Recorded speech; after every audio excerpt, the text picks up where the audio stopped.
Hello, welcome back. അപ്പോൾ ഞാനെന്നുള്ളത് ബാംഗ്ലൂരിലെ botanical ഗാർഡനാണ്, Lalbagh botanical garden ആണുള്ളത്. ഇവിടെ ഇപ്പോൾ ഫ്രൂട്ട് ഷോ നടന്നുകൊണ്ടിരിക്കുക, ഫ്രൂട്ട് ഫെസ്റ്റിവൽ എന്ന് പറയും. അപ്പോൾ എല്ലാ വർഷവും ഈ ഒരു സീസൺ ആകുമ്പോൾ ചക്ക, മാങ്ങ അങ്ങനെയുള്ള കാര്യങ്ങൾ ഇവിടെ ഫെസ്റ്റിവലായിട്ട് നടത്താറുണ്ട്. അത് മാത്രമല്ല ഇവിടെ ഫ്ലവർ ഷോ വളരെ ഫേമസാണ്. എല്ലാ റിപ്പബ്ലിക് ഡേക്കും അതുപോലെ ഇൻഡിപെൻഡൻസ് ഡേക്കും ഒരു 2 ആഴ്ച നീളുന്ന ഫ്ലവർ ഷോ ഉണ്ടായിരിക്കും. അപ്പോൾ ഓരോ വർഷവും ഓരോ തീം വെച്ചിട്ടായിരിക്കും ചെയ്യുന്നത്. അതുപോലെ തന്നെ സീസണൽ ഫ്രൂട്ട്സിൻ്റെ മേള ഉണ്ടാകും. അപ്പോൾ ഞാനത് കാണാൻ വേണ്ടിയിട്ട് വന്നതാണ്. ഏകദേശം എന്താ പറയുക, ഒരുപാട് കാര്യങ്ങൾ കാണാനുണ്ട്.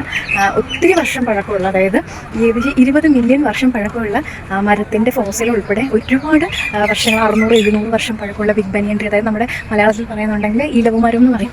അതുപോലെ ഇപ്പോൾ കാണാൻ പറ്റാത്ത ഒരുപാട് ചെടികളും മരങ്ങളും ഒക്കെ നട്ട് സംരക്ഷിക്കുന്ന ഒരു സ്ഥലമാണ്. അപ്പോൾ ഇന്ന് ഞാൻ സൺഡേ വന്നേക്കുന്നത്. അപ്പോൾ നിങ്ങൾക്ക് ഇന്ന് നോക്കിയാൽ കാണാം, ഒരുപാട് ആളുകൾ വരുന്നുണ്ട്. ഇപ്പോൾ ബാംഗ്ലൂരിലാണെങ്കിലും അങ്ങനെ എടുത്ത് പറയുക ചെറിയ ചെറിയ പാർക്കുകൾ ഒരുപാടുണ്ട്. എങ്കിലും കൂടുതൽ ടൈം സ്പെൻഡ് ചെയ്യാൻ പറ്റുന്നത് കബ്ബൺ പാർക്ക്, ലാൽബാഗ് അങ്ങനെയുള്ള വലിയ 2 പാർക്കുകളും പിന്നെ ചെറിയ പാർക്കുകളുള്ളൂ. അപ്പോൾ അതുകൊണ്ട് തന്നെ ആളുകൾ കൂട്ടമായിട്ട് വരും. എനിക്ക് ഇവിടെ എവിടെ നോക്കിയാലും ചെടികൾ, അങ്ങനെയൊക്കെ ഈ ഒരു സ്ഥലത്ത് മാത്രമേ ഉള്ളൂ ചെടികളും പൂക്കളും എല്ലാ മരങ്ങളാണ് കേട്ടോ. അപ്പോൾ ഇങ്ങനെ ടൈം സാധാരണ ഇവിടുക്കാർക്ക് എന്താ വെച്ചാൽ രാവിലെ ഫാമിലിയായിട്ട് വരും. അവരൊരു ബെഡ്ഷീറ്റും വലിയ ബാഗുകൾ ഫുഡൊക്കെ ആയിട്ട് വരും. ഇപ്പം നിറച്ച് മരങ്ങളായതുകൊണ്ട് അവരിവിടെയൊക്കെ ഇരുന്നിട്ടും ഫുഡ് കഴിക്കാൻ അവിടെ തന്നെ കിടന്നു. വൈകുന്നേരം ഇത് ക്ലോസ് ചെയ്യുന്ന സമയത്തായിരിക്കും പോകുന്നത്. അപ്പോൾ ഞാൻ പറഞ്ഞല്ലോ, മരങ്ങൾ, ചെടികൾ, അങ്ങനെ നമുക്ക് അന്യം നിന്നുകൊണ്ടിരിക്കുന്ന ഒരുപാട് ചെടികളും മരങ്ങളും ഉള്ള ഒരു സ്ഥലമാണ്. അപ്പോൾ ഞാനത് ബാക്കി പാട്ടുകളാണെങ്കിൽ ഉണ്ട്. നമ്മുടെ ഇന്ന് നാട്ടിൽ പാലയെന്നാണ് പറയുന്നത്.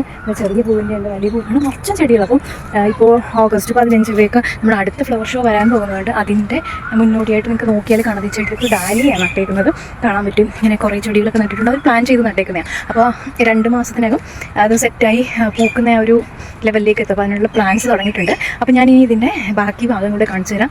ഫെസ്റ്റിവലിൻ്റെ ഭാഗത്തുകൂടി പോകണം. ഫ്രൂട്ട് ഷോ എന്തായെന്ന് അറിയില്ല, ഓൾറെഡി തുടങ്ങിയിട്ട് 2 ആഴ്ച കൂടുതലായിട്ടുണ്ടായിരുന്നു. അപ്പോൾ നമുക്ക് അങ്ങോട്ട് കൂടി ഒന്ന് പോകാം. 1760 അന്നത്തെ മൈസൂർ സുൽത്താനായിരുന്ന ഹൈദർ അലിയാണ് ഈ ബൊട്ടാണിക്കൽ ഗാർഡൻ പണി കഴിപ്പിച്ചത്. ഇപ്പോൾ നേരെ നോക്കിയാൽ ഇത് ഏറ്റവും ഐക്കോണിക് ആയിട്ടുള്ള ഗ്ലാസ് ഹൗസ് വേണം. അപ്പോൾ സാധാരണ രീതിയിൽ ഫ്ലവർ ഫെസ്റ്റിവലൊക്കെ നടക്കുന്ന സമയത്ത് ഇവിടെ ബോർഡ് വെച്ചിട്ടുണ്ട്. ഈ ഗ്ലാസ് ഹൗസിൽ വെച്ചിട്ടായിരിക്കും നമ്മുടെ പ്രോഗ്രാംസ് ഒക്കെ നടക്കുന്നത്. പിന്നെ ഫ്രൂട്ട് ഷോ ആയതുകൊണ്ട് തന്നെ അതതിന് അപ്പുറത്തെ സൈഡിലാണ് വെച്ചിരിക്കുന്നത്. അപ്പോൾ ഒരുപാട് അത്യാവശ്യം എല്ലാ ഫെസിലിറ്റീസും ഉണ്ട് കേട്ടോ. നമുക്ക് പ്രത്യേകം വാഷ്റൂംസും അതുപോലെ തന്നെ വെള്ളം കുടിക്കാനുള്ള ഫെസിലിറ്റീസ് ഏകദേശം 240 മുകളിൽ ഏക്കേഴ്സായിട്ട് പരന്ന് കിടക്കുക. ഞാൻ പറഞ്ഞില്ലേ, ഒരുപാട് വർഷങ്ങൾ പഴക്കമുള്ള ചെടികളും മരങ്ങളും. ഈ ഒരു മരം നോക്കിയാൽ കാണാൻ ഒത്തിരി പ്രായമുള്ള, എനിക്ക് തോന്നുന്നു ഇത് കണ്ടിട്ട് ഒരു 400-500 വർഷത്തിന് മുകളിൽ പഴക്കമുള്ള മരമാണ്. ഇതുപോലെ 240 പുറത്ത് ഏക്കറിൽ എല്ലാ ഫെസിലിറ്റീസോടും ഒരു ഡയറക്ഷൻ വെച്ചിട്ടുണ്ട് നമ്മുടെ പാർക്ക് സ്ഥിതി കൊള്ളുന്നത്. ഞാൻ ബാക്കി ഡീറ്റെയിൽസോടെ കാണിച്ചു തരാം. അപ്പോൾ ഇത് കൂടുതൽ ആളുകൾ വരുന്നത് എന്തിനാണ് മനസ്സിലായോ? കൂടുതൽ ആളുകൾ വരുന്നത് വീഡിയോയും ഫോട്ടോയൊക്കെ എടുക്കാം. അവിടെ ഫോട്ടോ ഷൂട്ടിന് വേണ്ടിയിട്ടാണ് മാക്സിമം ആളുകൾ വരുന്നത്. അതിന് കാരണം ഇത്രയും ഒരു ഓപ്പൺ സ്പേസ് ആയതുകൊണ്ടും അതുപോലെ ഒരുപാട് നാച്ചുറൽ ഫ്രണ്ട്ലി ആയതുകൊണ്ടും പക്ഷികളും കുഞ്ഞു കുഞ്ഞു മൃഗങ്ങളും ഒക്കെ ഉണ്ട്. അപ്പോൾ എല്ലാവരും ഈ ഒരു വൈബിനനുസരിച്ച് ഷൂട്ട് ചെയ്യാനും അതിനെ റെസ്റ്റ് ചെയ്യാനൊക്കെയാണ് വേണ്ടി എവിടെ നോക്കിയാലും കാണാൻ പറ്റുന്ന കാര്യം എന്താണെന്ന് വെച്ചാൽ, അതേ ആളുകളിങ്ങനെ ഇതുപോലെ പുല്ലിലിരുന്നു അവരുടെ ടൈം സ്പെൻഡ് ചെയ്യാണ് ചെയ്യുന്നത്. കപ്പിൾസ് മാത്രമല്ല, ഫാമിലിയായിട്ട് വരുന്നവരാണ് ഇവിടെ കൂടുതലും കേട്ടോ. കാരണം എന്താണെന്ന് വെച്ചാൽ ഇവിടെ എല്ലാം ക്യാമറയൊക്കെ വെച്ചിട്ടുണ്ട്. ഫാമിലിയായിട്ട് വന്നാൽ ഈ പുല്ലിൻ്റെ പുറത്ത് തന്നെ കിടന്നു പോകണം. പിന്നെ നമുക്ക് കുടിക്കാൻ വെള്ളമുണ്ട്, വാഷ്റൂം ഉണ്ട്. മാത്രമല്ല ഒരുപാട് സ്നാക്സ്, ചെറിയ ചെറിയ ഹോട്ടലുകളൊക്കെ ഉണ്ട്. അപ്പോൾ അതുകൊണ്ട് തന്നെ ആ ഒരു കാര്യത്തിൽ വലിയ പ്രശ്നം വരുന്നില്ല ഇവിടെ. അതുകൊണ്ടോ പ്രത്യേകിച്ച് ഇപ്പോൾ മഴ സമയം കൂടി ആയതുകൊണ്ട് പുല്ല് പച്ചപ്പ് ഹരിതാവാണ് കേട്ടോ. എല്ലാം ഇങ്ങനെ നല്ല ഗ്രീനറി ആയിട്ട് നിൽക്കാൻ കറക്റ്റ് ടൈമാണ്. ഏകദേശം ഒരു മഴ പെയ്യാനുള്ള ചാൻസ് കൂടി കാണുന്നുണ്ട്. അപ്പോൾ ഈ ഞാൻ പറഞ്ഞില്ലായിരുന്നോ, ഫ്ലവർ ഫെസ്റ്റിവൽ വരുന്നുണ്ട്. അപ്പോൾ അതിന് വേണ്ടിയിട്ടുള്ള പൂക്കളൊക്കെ ഇവർ അകത്താണ് വെച്ചിട്ടുണ്ട്. നോ എൻട്രിയിൽ നിന്നാണ് അവരുടെ സെക്യൂരിറ്റീസിന്, ഇവിടുത്തെ സ്റ്റാഫിന് മാത്രമേ അറിവുള്ളൂ. അപ്പോൾ ഇവരെങ്ങനെ ചെയ്യുന്നതെന്ന് വെച്ചാൽ ഒരുപാട് വെറൈറ്റി ആയിട്ടുള്ള ഫ്ലവേഴ്സ് ഉണ്ടാകും.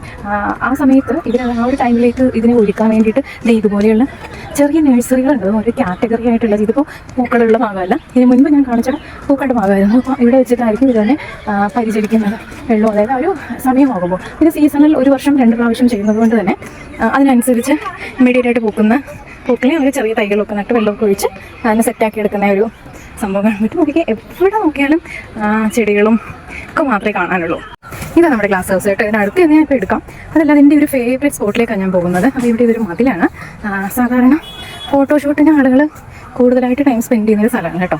ഈ മരം നോക്കിയാൽ എന്തോ ഇതൊരു ബിഗ് ബനിയൻ ട്രീ ആണ്. എത്ര വലിപ്പമുണ്ടെന്ന് നോക്കുമ്പോൾ അങ്ങനെ നോക്കി കാണാൻ കുറേ ആളുകൾ അവിടെ നിൽക്കുന്നുണ്ട്. ഒന്നുമില്ല, ഇതൊരു മതിൽ പോലെ ഉണ്ടാക്കി വെച്ചേക്കും. ഇവിടെ എല്ലാ ആളുകളും ഫോട്ടോ എടുക്കാൻ വരുന്നൊരു സ്ഥലമാണ്. നമ്മുടെ ഗ്ലാസ് ഹൗസ് കാണിച്ചു തരാം. ഇതാണേ നമ്മുടെ ഗ്ലാസ് ഹൗസ്. ഇവിടെ ഇപ്പോൾ പ്രത്യേകിച്ചൊന്നും കാണാനില്ല.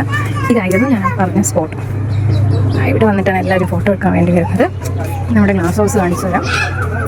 ഇവിടുത്തെ ഏറ്റവും പ്രധാനപ്പെട്ട പോയിൻ്റാണ്. ഫ്ലവർ ഷോയുടെ സമയത്തായിരിക്കും നമുക്കതിൻ്റെ ഒരു കൂടുതൽ ഭംഗി കാണാൻ പറ്റും. ഇതിനകത്ത് ഓരോ തീം വെച്ചിട്ട് ഓരോ കോൺസെപ്റ്റിൽ ക്രിയേറ്റീവ്സ് ഉണ്ടാക്കും. ഇതുണ്ടോ, നഴ്സിംഗ് ക്യാബിനുണ്ട്, കുട്ടികൾക്ക് ബ്രസ്റ്റ് ഫീഡിങ്ങിന് വേണ്ടിയിട്ടുള്ളത്. സോ അങ്ങനെ ഒരു ആകെ മൊത്തം നല്ല ഭംഗിയാണ് ഇവിടെ കാണാൻ. ഇനി ഞാൻ ഫ്രൂട്ട്സിൻ്റെ സൈഡിലേക്ക് കൂടി ഒന്ന് പോകാൻ പോവാണ്. ഈ ഗ്ലാസ് ഹൗസ് പേര് കേൾക്കുമ്പോൾ നിങ്ങൾക്ക് മനസ്സിലാവുമല്ലോ, അത് നൂറുകണക്കിന് ഗ്ലാസ്സുകൾ കൊണ്ട് വർഷങ്ങൾക്ക് മുന്നേ ഉണ്ടാക്കിയത്. അപ്പോൾ ഇടയ്ക്ക് മെയിൻ്റെനൻസ് ചെയ്യുന്ന മാത്രമേ ഉള്ളൂ. നല്ല രീതിയിൽ അത് മെയിൻറ്റെയിൻ ചെയ്യുന്നുണ്ട്. മൊത്തത്തിൽ കാണുമ്പോൾ ഈ ഒരു ഫ്ലവർ ഷോയെ വെൽക്കം ചെയ്യാനുള്ള പരിപാടികളാണ് അവിടെ ഇവിടെയായിട്ട് മെയിൻ്റെനൻസ് ഒക്കെ സ്റ്റാർട്ട് ചെയ്തിട്ടുണ്ട്. പക്ഷേ ഈ മഴ ആയതുകൊണ്ട് എനിക്ക് തോന്നുന്നു ഈ ചെടിയൊന്നും അധികം കട്ട് ചെയ്ത് തുടങ്ങിയിട്ടില്ലെന്ന്. ഇത് നോക്കിയാൽ കാണാം, നമ്മുടെ ഫ്രൂട്ട് ഫെസ്റ്റിവൽ നടക്കുന്ന സ്ഥലമായത്. ഇവിടെ ഇങ്ങനെ ചെറിയ ചെറിയ കൗണ്ടേഴ്സ് ഉണ്ടാവും. അപ്പോൾ കർണാടകയുടെ വിവിധ ഭാഗങ്ങളിൽ നിന്നുള്ളവർ വന്നിട്ട് ഈ ഫ്രൂട്ട്സ് ഇവിടെ സെല്ല് ചെയ്യുന്നുണ്ടാകും. ഇവിടെ ടോയ്ലറ്റ് ഉണ്ട്, ജസ്റ്റ് സ്നാക്സും ചാറ്റൊക്കെ കഴിക്കാനുള്ള ഓപ്ഷൻ. അപ്പോൾ ഞാനിപ്പോൾ പോകുന്നത് ഇവിടെ ആ ഒരു ഫ്രൂട്ട് ഫെസ്റ്റിവൽ നടക്കുന്ന സ്ഥലത്തേക്കാണ്. അവിടെ ചെന്നിട്ട് കാണിച്ചു തരാം. നടന്ന് നല്ലവണ്ണം ക്ഷീണമായപ്പോൾ ഇപ്പോൾ കുറച്ചുകൂടി തെളിഞ്ഞ് നിൽക്കും, അധികം വെയിലില്ല. അതുകൊണ്ട് തന്നെ ക്ഷീണിച്ച് 240 ഏക്കറൊന്നും നടക്കാൻ പറ്റുമെന്ന് തോന്നുന്നില്ല. പക്ഷേ ഞാനൊരു മെയിൻ പോയിന്റ്സിലേക്ക് വരുമായിരുന്നു. അതിന് കുറച്ച് ആ ഒരു ഭാഗം കൂടി കണ്ടതിന് ശേഷം ഒന്ന് റെസ്റ്റ് എടുക്കണം. റെസ്റ്റ് എടുക്കാനൊക്കെ ഒരുപാട് സ്പോട്ട്സ് ഉണ്ട്. എല്ലാ സ്ഥലത്തും ബെഞ്ചും ചെയറൊക്കെ ഇട്ടിട്ടുണ്ട്. അപ്പോൾ മഴയ്ക്ക് താഴെ ആയതുകൊണ്ട് നമുക്ക് റിലാക്സ് ആയിട്ട് അവിടെ ഇരിക്കാൻ പറ്റും. എന്നാലും ഇതിന് ഉച്ച സമയത്ത് വരുന്നതുകൊണ്ട് അത്യാവശ്യം നല്ല വെയിൽ. ഇപ്പോൾ ഞാൻ മൂടിക്കെട്ടണമെന്നുള്ളൂ, പക്ഷേ ഇപ്പോൾ നല്ല വെയിലുണ്ട്. ഗ്ലാസ് ഹൗസിൻ്റെ ബാക്കിൽ കാണാം. അപ്പോൾ നമ്മുടെ ഫ്രൂട്ട് ഫെസ്റ്റിവൽ നടക്കുന്നിടത്തേക്ക് പോവുകയാണ്. ഒരു 2 മാസം കൂടി കഴിയുമ്പോൾ ഇവിടെ നല്ല അടിപൊളിയായിട്ടുണ്ടാവും. ഫുൾ ചെടികളൊക്കെ വെച്ചിട്ട് ഒരു ഫോട്ടോ എടുക്കാനൊക്കെ ആണ്. അപ്പം നല്ല രീതിയിൽ അത് ചെയ്യും. ഇവിടെ നിന്നാണ് നമ്മുടെ ഫ്രൂട്ട് ഫെസ്റ്റിവൽ സ്റ്റാർട്ട് ചെയ്യുന്ന പോയിന്റ്. അപ്പോൾ നോക്കിയാൽ കാണാം, 2 സൈഡിലും ചെറിയ ചെറിയ സ്റ്റോൾസ് ഇട്ടിട്ടുണ്ട്. എനിക്ക് തോന്നുന്നു ഇവിടെ ഫ്രൂട്ട്സ് മാത്രമല്ല വേറെ എന്തൊക്കെയോ ചോളം കാണാം, കരിമീൻ ജ്യൂസ്, ഐസ്ക്രീം, ഇങ്ങനെ ഒരുപാട് കാര്യങ്ങൾ കാണാം. അപ്പോൾ ഞാനൊന്ന് ചെന്ന് നോക്കട്ടെ എങ്ങനെയുണ്ടെന്ന്. സാധാരണ ഇപ്പോൾ ഈ അടുത്ത വർഷങ്ങളിലൊക്കെ ഭയങ്കര വിലയാണ്. നേരത്തെ ഞാൻ ഇവിടുന്ന് മേടിക്കുമായിരുന്നു, പക്ഷെ ഇപ്പോൾ അത്ര ബഡ്ജറ്റ് ഫ്രണ്ട്ലി ആയിട്ട് തോന്നാറില്ല. ഈ ചാറ്റുകളും കുറച്ച് കൂടുതലായിട്ടാണ് തോന്നിയിട്ടുള്ളത്. നേരത്തെ നല്ല ചീപ്പായിട്ട് കിട്ടുമായിരുന്നു. ഇവിടെ മലനാട് പിക്കിൾസ് ഉണ്ട്, ചിപ്സ് കടയുണ്ട്. അപ്പോൾ ഞാൻ ഒരു സൈഡിൽ നിന്ന് സ്റ്റാർട്ട് ചെയ്യാം.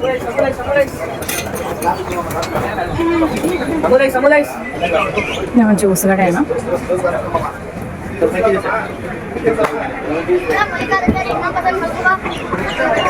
ഗ്രേപ്സ് ഉണ്ട്, ഒരുപാട് പിക്കിൾസിൻ്റെ ഷോപ്പുണ്ട്. ചിപ്സ് കേരള ഫുഡ്സിൻ്റെ ഞാൻ ഒരെണ്ണം കണ്ടു. നാട്ടിൽ നിന്ന് കൊണ്ടുവന്നെയാണ്. കുറേ വെറൈറ്റി ചിപ്സ് കട കണ്ടു, മലയാളികളുടെയാണ്.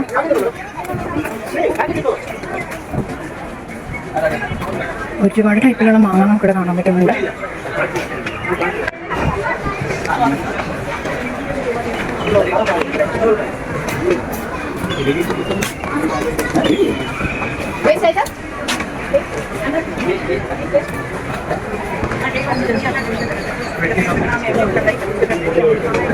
സ്റ്റാളിങ്ങനെ ഒരു സൈഡ് ഈ ഒരു സൈഡ് വരെയാണ്. ഒരുപാട് വെറൈറ്റി മാങ്ങകൾ നമുക്കിവിടെ കാണാൻ പറ്റും.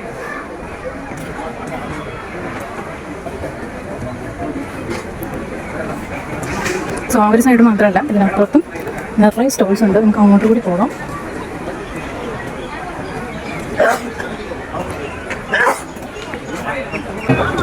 അതിൽ മറ്റേ സാധനം മാങ്ങാത്തിര. എൻ്റെ മോനെ എന്തോരോ വെറൈറ്റി മാങ്ങ എവിടെ ഇരിക്കുന്നതെന്ന് അറിയാമോ? മാങ്ങ മാത്രമല്ല ചക്കയുണ്ട്. പക്ഷേ സാധാരണ ചക്ക ഒത്തിരി കാണുന്നില്ല. ഇപ്രാവശ്യം വളരെ കുറവാണ് കേട്ടോ ചക്ക.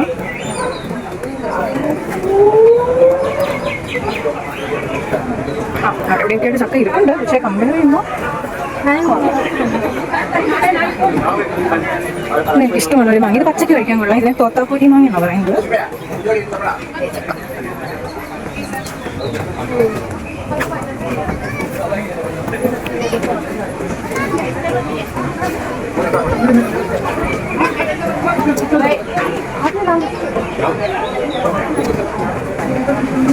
ശരിക്കും പറഞ്ഞാൽ ഒരു മാർക്കറ്റിൽ വന്ന പ്രതീതിയാണ് ഇത്രയും സാധനങ്ങൾ ഒരുമിച്ച് കാണുമ്പോൾ.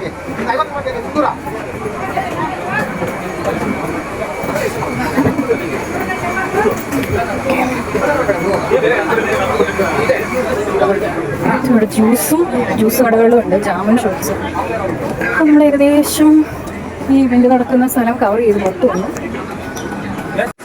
ഇവിടെ കണ്ട രസകരമായ വേറൊരു കാഴ്ചയാണ്. വർഷങ്ങൾ പഴക്കമുള്ള മരങ്ങളുടെ ഫോസിൽ ഇത് എങ്ങനെ ഇവിടെ വെച്ചിട്ടുണ്ട്.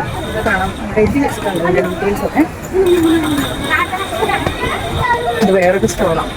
അപ്പോൾ ഇത് മരത്തിൻ്റെ വേരിനെ തിരിച്ചു വെച്ചേക്കുന്നതായിട്ട് നമുക്ക് കാണാൻ പറ്റും. ഇനി അവിടെ നോക്കിയാൽ നമുക്കൊരു പാറ കാണാം. ഇത് ഇവിടുത്തെ ഒരു പ്രധാന പോയിന്റാണ്. പാറയുടെ മുകളിലൊരു ചെറിയ ടെമ്പിളൊക്കെ ഉണ്ട്. അത് ഒത്തിരി വർഷങ്ങൾക്ക് മുന്നേ പഴയ രാജഭരണം ഉണ്ടായിരുന്ന സമയത്ത് പണി കഴിപ്പിച്ച ഒരു ടെമ്പിളാണ്. ഇതിൻ്റെ മുകളിലേക്ക് നമുക്ക് പോയാൽ കാണാൻ പറ്റും. ഇത് നമ്മുടെ ഫെസ്റ്റിവൽ നടന്ന സ്ഥലമാണ്. അവിടെ ഇവിടെയൊക്കെ ആയിട്ട് ഫ്രൂട്ട്സ് വിൽക്കുന്നുണ്ട്.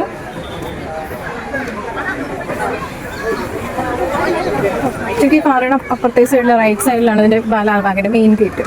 ഇവിടെയൊക്കെ നല്ല ക്രൗഡാണ്. സൺഡേ ആയതുകൊണ്ട് നല്ല ക്രൗഡുണ്ട്. പ്ലസ് നമ്മുടെ ഈ ഫെസ്റ്റിവൽ കൂടി നടക്കുന്നത് കൊണ്ട് അത്യാവശ്യം നല്ല ക്രൗഡുണ്ട്. അപ്പോൾ ഇവിടെ എന്താ കാണുന്നത്, എനിക്ക് തോന്നുന്നു ഒട്ടുമിക്ക ആളുകൾക്ക് അറിയാവുന്ന ഒരു സ്ഥലമാണ് ലാൽബാഗിനെ കുറിച്ച്. ഇവിടെ എന്താ കാണാനുള്ളതെന്ന് വെച്ചാൽ ഇത്രയേ ഉള്ളൂ. ഇവിടുത്തെ ഏറ്റവും ഹൈലൈറ്റ് എന്ന് പറയുന്നത് ആ ഗ്ലാസ് ഹൗസും ഇതുപോലെ കുറേ മരങ്ങളുടെ പോസിൽ പിന്നെ പാറ. അപ്പുറത്തൊരു കുളമല്ല, ഒരു ചെറിയ ഇങ്ങനെ ഒരു ഫൗണ്ടെയിനും അങ്ങനെയുള്ളൊരു ബോട്ടിങ്ങൊന്നുമില്ല, കുറച്ച് വലിയൊരു ലേക്ക് ഉണ്ട്. ഇരിക്കാനുള്ള കുറേ സ്പോട്സ്, നേച്ചർ ഫ്രണ്ട്ലി ആയിട്ടുള്ള മരങ്ങൾ, ചെടികൾ, ഇതൊക്കെ തന്നെയാണ് ഉള്ളത്. എന്താ പാറ കാണാൻ പറ്റുന്നുണ്ടാകും. അപ്പോൾ ഈവനിങ് അതുപോലെ രാവിലെ ടൈമിലൊക്കെ ഈ പാറയുടെ മണ്ടയ്ക്ക് ഇരിക്കാനും കിടക്കാനൊക്കെ ആയിട്ട് ആളുകൾ വരും. ഇതിനപ്പുറത്തേക്കും കുറേ പ്രോപ്പർട്ടി ഉണ്ട്. ഈ പാറയുടെ അപ്പുറത്തെ സൈഡ് ശരിക്കും ലേക്കാണ്. വലിയ ലേക്ക് ഉണ്ട് അവിടെ. ഇതേതാണ് നമുക്ക് കാണാൻ പറ്റുന്നുണ്ടാകും ആ ഒരു ചെറിയ ടെമ്പിൾ. ഞാൻ മുന്നേ വന്നാൽ നിന്നും കുറേ വ്യത്യസ്തമായിട്ട് ഇപ്പോൾ ഇവിടെ കുറേ കാര്യങ്ങൾ അഡീഷണലി കാണാൻ പറ്റുന്നുണ്ട്. കുറേ കാര്യങ്ങൾ പണിത് വെച്ചിട്ടുണ്ട്. നൈസ്. ഇതിനകത്ത് എന്താ ഉള്ളതെന്നൊന്ന് നോക്കിയിട്ടുണ്ട്. നോക്കുമ്പോൾ നമ്മുടെ വ്യാളി, അതായത് ചൈനയുടെ ഒരു സെറ്റപ്പിലൊക്കെയാണ് ഇത് ചെയ്ത് വെച്ചേക്കുന്നത്.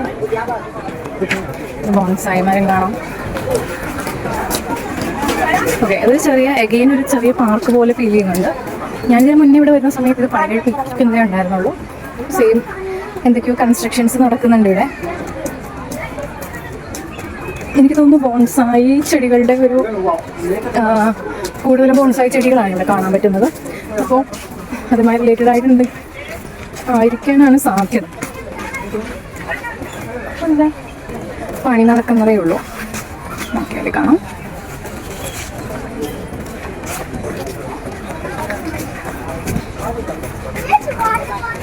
അതിൻ്റെ പണി കംപ്ലീറ്റ് ആയിട്ട് കഴിഞ്ഞിട്ടില്ല. ഞാനാണേലും നടന്ന് ക്ഷീണിച്ചു. അത് നല്ല രസമുണ്ട് കാണാനേ. അവിടെയൊക്കെ സെക്യൂരിറ്റീസ് ഉണ്ട്.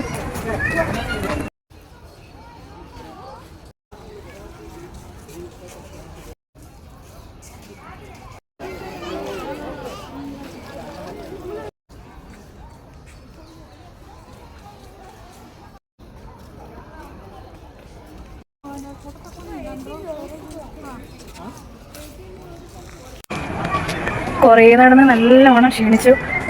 അപ്പോൾ ഇതൊക്കെയാണ് ഇന്നത്തെ വിശേഷങ്ങൾ. ഇൻ കേസ് നിങ്ങൾക്ക് ഒരു ഓപ്പർച്യൂണിറ്റി കിട്ടുകയാണെങ്കിൽ ഡെഫിനറ്റ്ലി നിങ്ങൾ വിസിറ്റ് ചെയ്യേണ്ട ഒരു സ്ഥലമാണ്. മറ്റൊരു വീഡിയോ വേണ്ടി പ്രാവശ്യം കിടക്കട്ടെ.